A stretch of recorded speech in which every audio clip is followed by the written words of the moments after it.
হরে কৃষ্ণ বন্ধুরা, সবাই কেমন আছে? আশা করছি সবাই অনেক ভালো আছো। তো চলো, আজ যাব হচ্ছে বনমালীপুর ধাম মন্দির।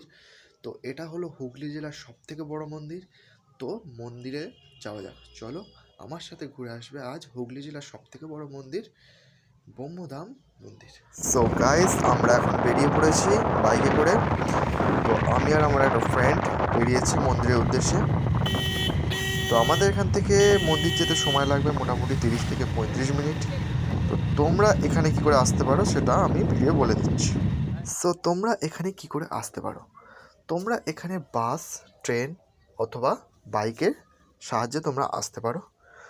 তো শিয়ালদা বা হাওড়া থেকে যারা আসবেন বা বর্ধমানের সাইড থেকে যারা আসবেন তাদের আসতে হবে বাড়িপাড়া রেলওয়ে স্টেশন। তো হাওড়া থেকে, শিয়ালদা থেকে বা বর্ধমান থেকে অনেক লোকাল ট্রেন পেয়ে যাবে বাড়িপাড়া আসার জন্য, এবং বাড়িপাড়া থেকে তোমাদের অটো বা টেকার ধরে আসতে হবে বনমালীপুর ধাম মন্দির। চলো মন্দিরে যাওয়া যাক এবং মন্দিরে গিয়ে তোমাদের সাথে বাকি কথা হচ্ছে।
এখন আমরা চলে এসেছি শিয়াখালা বাজার।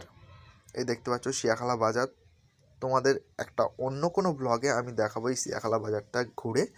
তো যারা তারকেশ্বর বা চাঁপাডাঙ্গার ওদিক থেকে আসতে চাও তারা এই শিয়াখালা আসতে হবে তাদেরকে। 26 রুট ধরে তোমাদের চলে আসতে হবে এই শিয়াখালা বাজার। তোমাদের দেখিয়ে দিচ্ছি আমি। এই যে এদিক থেকে, এদিকে অটো স্ট্যান্ড, এদিক থেকে তোমাদের আসতে হবে এই দিকটায়। তো এদিক থেকে একদম সোজা চলে যাচ্ছে ব্রহ্মদত্ত ধামের মন্দিরের ওদিকে। তো চলো মন্দিরে গিয়ে তোমাদের সাথে কথা হচ্ছে।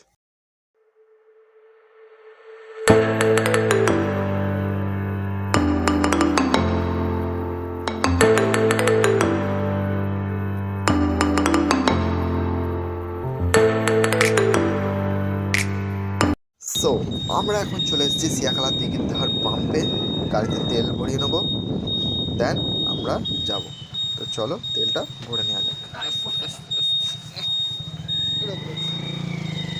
তো আমাদের তেল ভরা কমপ্লিট।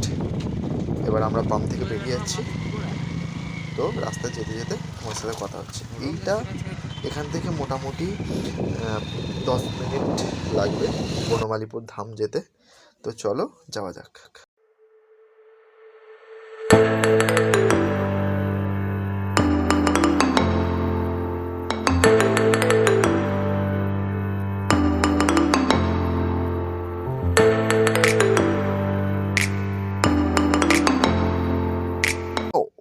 আমরা এখন চলে এসেছি বনমালীপুর বাজার।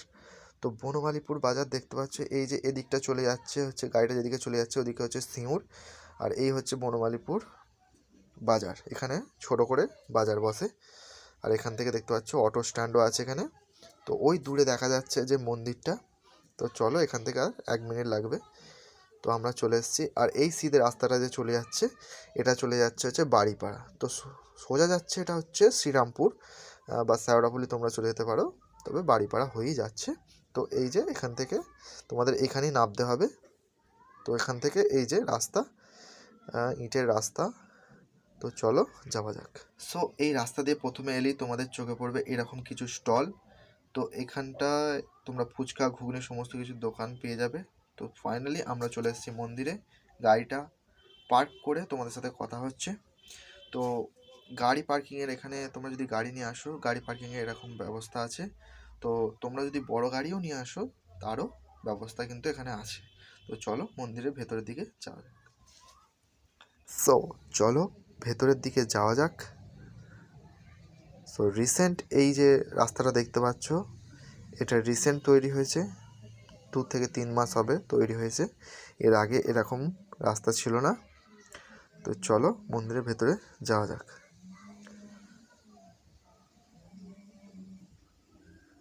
এই হচ্ছে মন্দিরের মেন গেট, যেখান থেকে তোমরা প্রবেশ করবে। মন্দিরের মেন গেটের পাশেই দেখতে পাচ্ছ এরকম পুজোর ডালা বিক্রি হচ্ছে, তোমরা এখান থেকে ডালা নিয়ে পুজো দিতে পারো। তো চলো যাওয়া যাক। সো এই যে আমরা ভেতরে দেখতে পাচ্ছ চলে এসেছি। এরকম লম্বা লম্বা হল করা আছে, যেখানে বসে তোমরা প্রসাদ খেতে পারো। শুধু প্রসাদ দেওয়া হয় বৃহস্পতিবার দিন। সো আমরা এখন সিঁড়ি দিয়ে চলে যাব ওপরে। ওপরে উঠে মেন গেটে দেখতে পাবে এরকম একটা দরজা, যেটা কাঠের ফ্রেমের, খুব সুন্দর কারুকার্য করা। তো চলো একবার ফ্রেমটা ঘুরে দেখে নিই। এই দেখতে পাচ্ছ কত সুন্দর কারুকার্য করা একটা কাঠের দরজা। তো এইটা দেখে নিয়ে তোমাদের চলে যেতে হবে সামনের দিকে। তো সামনে গিয়ে তোমাদের চোখে পড়বে এরকম একটা কচ্ছপ।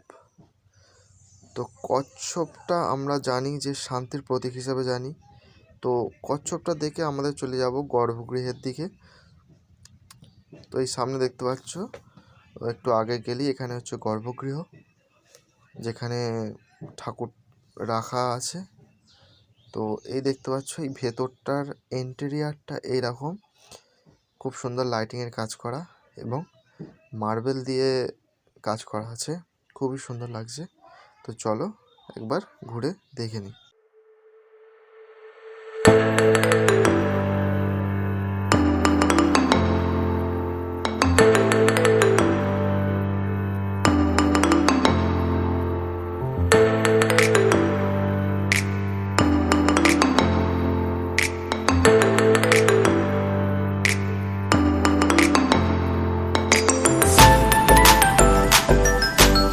সো আমরা এখন চলে এসেছি গর্ভগৃহের সামনে।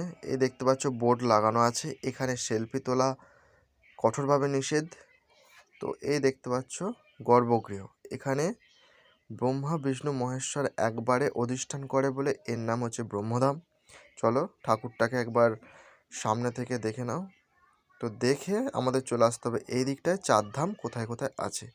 তো প্রথম ধাম আছে হচ্ছে শিবদত্ত ধাম, মধ্যপ্রদেশ, এবং দ্বিতীয় ধাম আছে অনুসুয়া দত্ত ধাম, কন্যাকুমারী, এবং তৃতীয় ধাম আছে হচ্ছে ব্রহ্মদত্ত ধাম, কলকাতা, এবং চতুর্থ ধাম হচ্ছে অত্রি দত্ত ধাম, উত্তরাখণ্ড।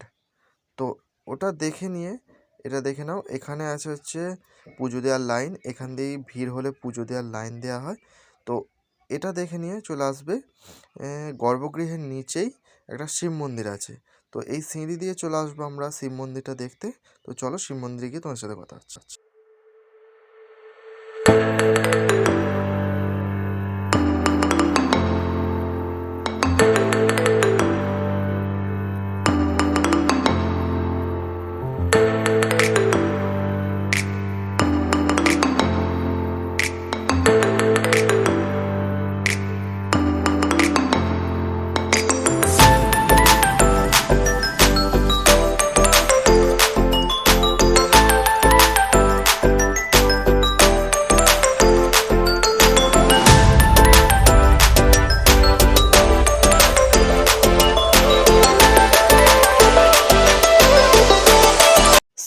আমরা এখন চলে এসেছি শিব মন্দিরে। দেখতে পাচ্ছ শিব মন্দিরটা কত সুন্দর। তো শিব এখানে লিঙ্গরূপে অধিষ্ঠান করা আছে। তো শিব মন্দিরটা দেখে নাও একবার, কত সুন্দর শিব মন্দির। এটা ঠিক গর্ভগৃহের নিচে শিব মন্দিরটি আছে। তো শিব মন্দিরটা দেখে এই সিঁড়ি দিয়ে চলে আসতে হবে উপরের দিকে।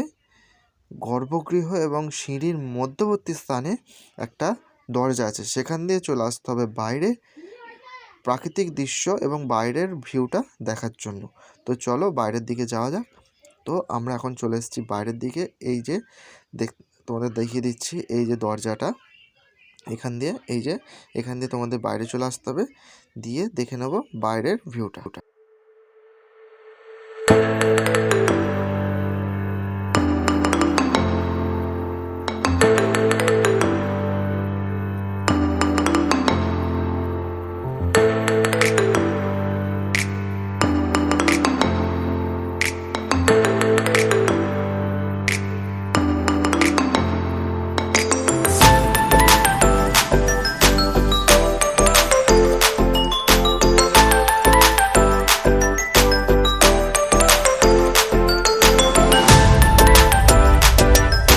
সো এই হচ্ছে মন্দিরের ভিউ। মন্দির সম্পর্কে যদি আর কোনো প্রশ্ন থাকে আমাকে কমেন্ট করবে, ভিডিওটা ভালো লাগলে একটা লাইক করবে এবং চ্যানেলটিকে সাবস্ক্রাইব করে দেবে। তো দেখা হচ্ছে নেক্সট এরকমই কোনো একটা ভিডিও। তো টাটা।